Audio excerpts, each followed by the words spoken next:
பருவம் தவறி பெய்த மழையால் திருவாரூர், மயிலாடுதுறை ஒட்டுமொத்தமாக 20,000 ஏக்கருக்கு மேலான நெற்பயிர்கள் நீரில் மூழ்கி சேதமடைந்தன. திருவாரூர் மாவட்டம் முழுவதும் அறுவடைக்கு தயாராக இருந்த 20,000 ஏக்கர் சம்பா பயிர்கள் மழையில் நனைந்து நாசமாகிவிட்டன.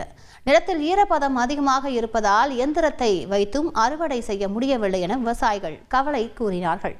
இதேபோல மயிலாடுதுறை மாவட்டம் கீழையூர் கிராமத்தில் மட்டும் 1,700 ஏக்கர் சம்பா பயிர்கள் சேதமடைந்துள்ளதாக கூறும் விவசாயிகள், மழை விட்டு 2 நாட்களாகியும் தண்ணீர் வடியாததால் பயிர்கள் அழுகிவிட்டதாக கலக்கம் தெரிவித்தனர்.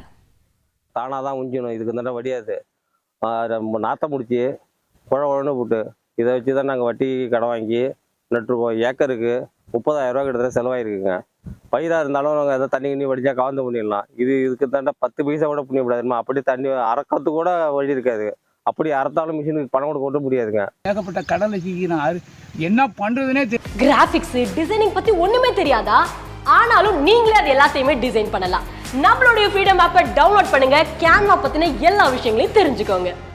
தெரியாமப்பா அறுக்கிறதுக்கும் ஆள் வரமாட்டாங்குது. மிஷினை கொண்டு வச்சுக்கிட்டு மிஷினு பாதி போயிடுங்கிறான். என்ன செய்யுதுன்னே தெரில. முளைச்சி கும்பல் இருக்கு, மழையில் கிடக்கு தண்ணி.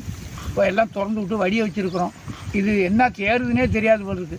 அவ்வளோ பெரிய நட்டமாக ஆயிடுச்சு இப்போ இந்த மழையினால. இப்போ மயிலாடுதுறை மாவட்டத்தில் பயிர் பாதிப்புகள் குறித்து முதல்வரின் கவனத்திற்கு கொண்டு சென்று நடவடிக்கை எடுக்கப்படும் என்று அமைச்சர் மையநாதன் தெரிவித்துள்ளார். தரங்கம்பாடியை அடுத்த மேமாத்தூர், திருவிளையாட்டம், வசிஷ்டாச்சேரி ஆகிய கிராமங்களில் பயிர் பாதிப்புகளை அமைச்சர் ஆய்வு செய்தார். அப்போது சேதமடைந்த பயிர்களை எடுத்து வந்து காட்டிய விவசாயிகள் உரிய இழப்பீடு பெற்றுத்தர வேண்டும் என்று கோரிக்கை விடுத்தனர். பின்னர் செய்தியாளர்களிடம் பேசிய அமைச்சர் மையநாதன், 27,000 ஹெக்டேர் பயிர்கள் பாதிக்கப்பட்டுள்ளது குறித்து முதல்வரின் கவனத்திற்கு கொண்டு சென்று நடவடிக்கை எடுக்கப்படும் என்றார்.